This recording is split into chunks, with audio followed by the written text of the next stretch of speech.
All right, we're on the play in match 3 of this league as well. Let's go. I don't love this. I don't love this a lot. I really want to see another land. I might keep this anyways just because we have Tarfire and Spell Snare. Yeah, let's run it. We're going to grab a Steam Vents. Cast a Serum Visions. And hopefully interact with them after and find a land.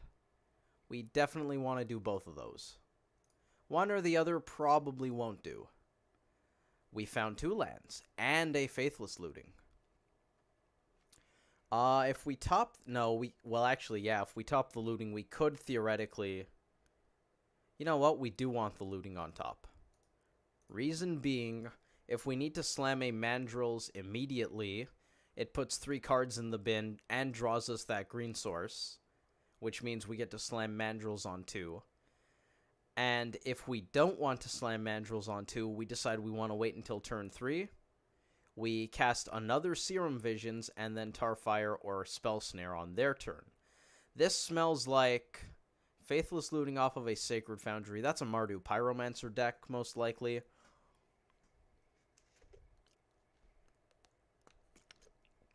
My first thought seeing Faithless Looting was Hollow One Dredge, but they're not running this. Terminate, Lightning Bolt, classic Mardu cards. That means I want to play the Mandrills out after we have at least one counterspell up. So I dare say we're going to go Visions instead of looting here. Hold up the Spell Snare. Tarmogoyf's a great find. 4th land. How much do I want that? I imagine enough that I put it under the Tarmogoyf. We could always loot it away if it's bad, but that's not a good reason to loot to top bad cards. Is there a scenario coming up in which I want the basic island? We are not playing Tarmogoyf or Hooting Mandrills yet, so that's something to be said. That means I can play the Goyf next turn, but we only have 3 mana available, so Goyf plus Mana Leak isn't a great reason to have this. I think I'm just going to bottom the land. Go to the opponent. We might snare a Pyromancer. In all honesty, it's a lot more likely we just kill the Pyromancer with the Tarfire if they have it here. Inquisition, well, we can't stop that. Our best counter is now gone. Thankfully, the Tarmogoyf's on top of the deck and not in our hand. I appreciate that. That is good timing.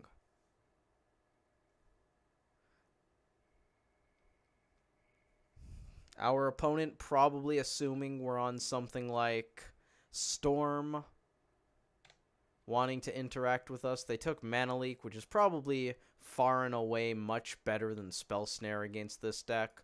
We're going to play out the Tarmogoyf. It's probably going to eat a Fatal Push. It won't eat a Terminate, and that's a good thing. I actually could see letting Terminate take out the Tarmogoyf so that we have Snare for the second Terminate, which hits Mandrills. But you know what? They already have a Terminate in the bin, and them having 3 or 4 Terminates all in the same game seems kind of unlikely. So I think if they want to terminate Goyf, we're going to counter it. Keep our clock on the board. Nothing out of our opponent here. Don't think we bother casting anything. We're going to untap. Swing with the Goyf. 4th land. Okay. That lets us... That honestly doesn't do that much for us. I'm going to swing first. I guess you could loot to try to get another card type in the bin, but I don't think there's a single creature in the deck I would discard right now.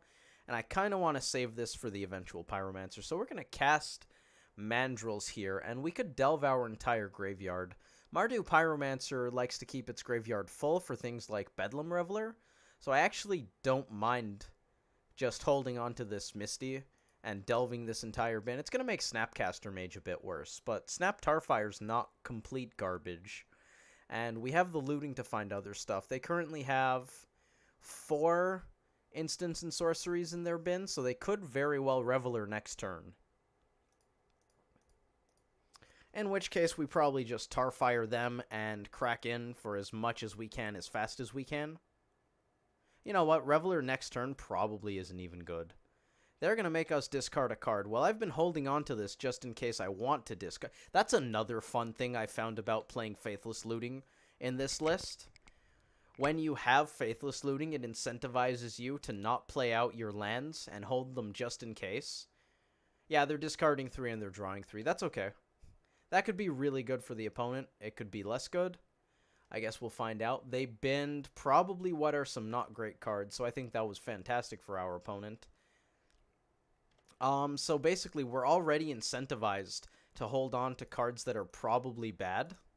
So I find it completely hilarious now when someone's got a Liliana of the Veil or a Kolaghan's Command and they're like, haha, I made you discard a card. And you're like, well, I was saving this for a rainy day anyways, so I guess I'll just get rid of this land. We're going to swing, hope that they don't have a 1 CMC push or path. Followed up with another Tarmogoyf holding on to Spell Snare. Pretty soon we're going to loot away that Spell Snare, but not just yet. That's a lot of damage. Oh boy. Well, the opponent is probably hoping to find either some removal or a Lingering Souls.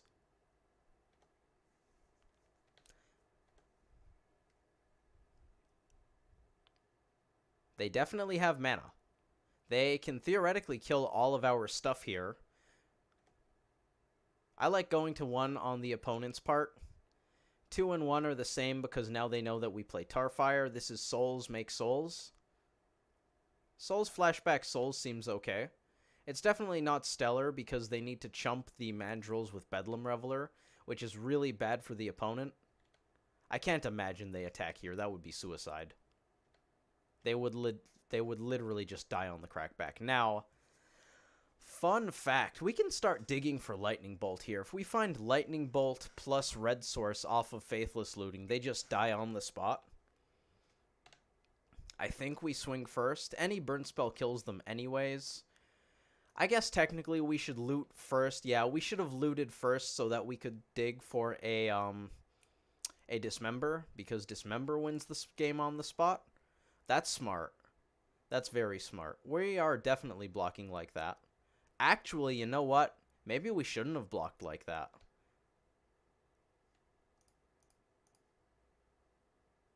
Vapor Snag. That also wins the game on the spot. And in style. Faithless Looting is a good card. All in all, I like it a lot. I don't know if it's actually where this deck wants to be, but I'm having a lot of fun with Faithless Looting, and it feels like it's doing good things for the deck, so I'm just going to keep doing it. Let's board against Mardu Pyromancer. I'm very glad that we won Game 1, because this version of the deck that has a more focused sideboard for combo, things like that, doesn't have that much mid-range cards. We've got that Snapcaster Mage that I talked about in my deck update, which, by the way, this is another matchup where Click does not come in, because Lingering Souls tokens just laugh at it. Snapcaster Mage is pretty good. Pyroclasm we want. Do I want Anger? I'm iffy on that. I do not. I do want EE. Basilisk Collar, I have found anecdotally to be amazing against this deck because life gain helps you race a lot better. It's entirely possible that they just kill all of our threats and we're sad that we have a do-nothing artifact left over, but we'll see. We're going to board out Dismember and the Vapor Snags, even though Vapor Snag literally just won us that game. And we're going to board out Spell Snare because, as we saw, it was not great. Counters Terminate and Collective Brutality, that's probably about it. Now, is there anything worse than Vapor Snag? Vapor Snagging a Spirit, unless they're at 1 life, feels awful. And Vapor Snagging a Bedlam Reveler, unless they're at 1 life, feels almost as awful. Debatably more, but that depends on whether or not you're bouncing something to crack in for lethal, or maybe you have a Hooting Mandrill, so bouncing the Reveler is actually better than bouncing a Spirit, because the Spirit doesn't have enough toughness. Anyways, we're going to submit. Only about 23 cards that transform Delver, but I'm assuming it dies on sight.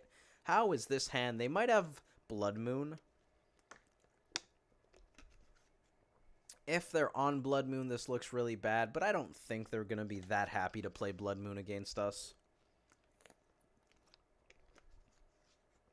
Turn 1, discard. Might take Delver, might take Bolt, might take Scour. Maybe even Mana Leak if they just want to resolve a Bedlam Reveler and grind us into dust.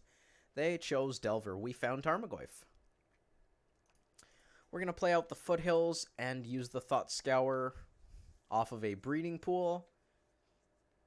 We're going to want all 3 colors here. Might end up being not great, but we're still going to do it.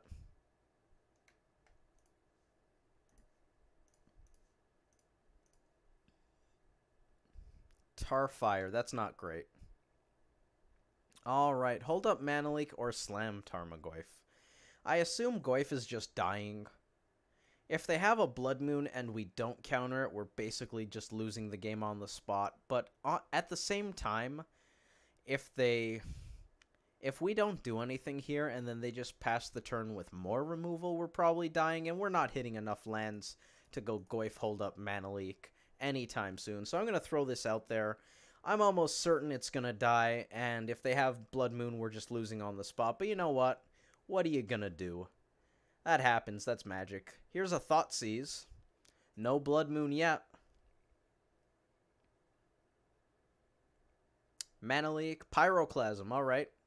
They want those Lingering Souls tokens to do work, and the opponent's stumbling, and we just found our land. This is huge. We're going to put Basilisk Collar into play and hold up Mana Leak here. I don't want to equip this yet, but once we do, we're probably going to sock them in the face and gain a bunch of life. We're definitely socking them in the face right away. That's the easy part. If they theoretically play out a Blood Moon, let's just pretend their hand is so bad they have nothing else going on. Do I even counter it? I guess countering it puts an enchantment in the bin. I think I'd rather just let it resolve, though. We're not going to crack here because Mana Leak counters Fatal Push and Terminate. Let's keep going. We're not going to equip this because I don't want to get blown out by them top decking a removal spell.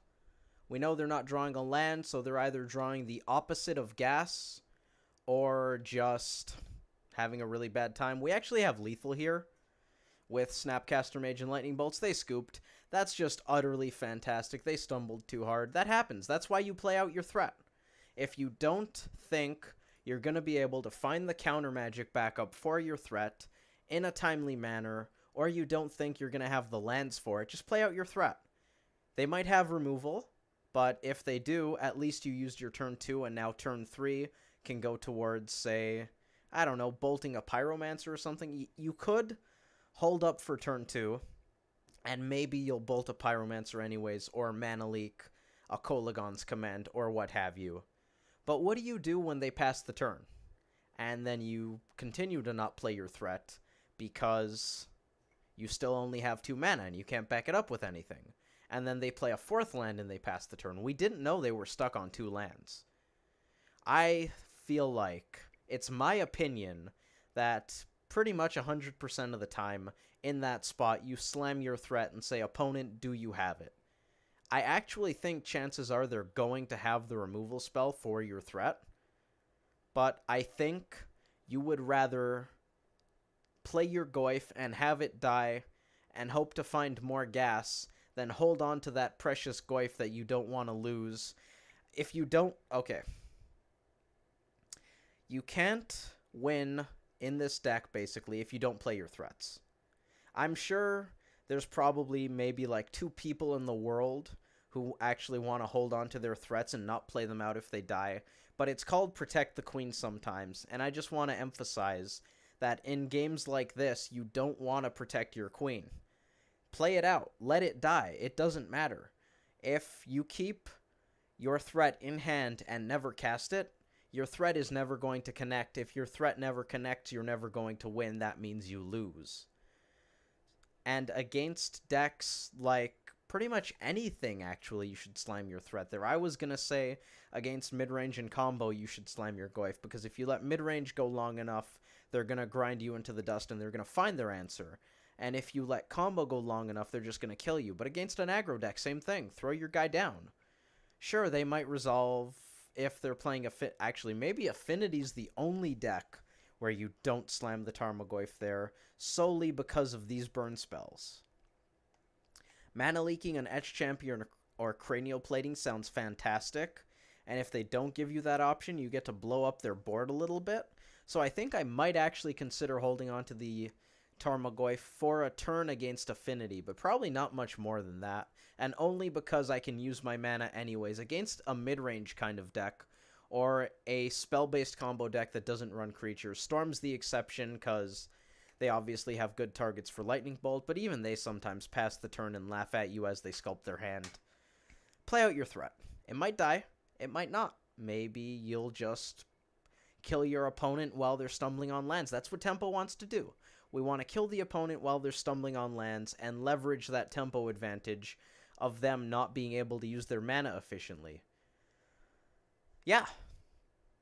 I don't know if that monologue was necessary in the slightest, but I kind of enjoyed it. Thank you all for watching. I hope you enjoyed that video, and I hope to see you in the next one. That's actually, side note, super anecdotal.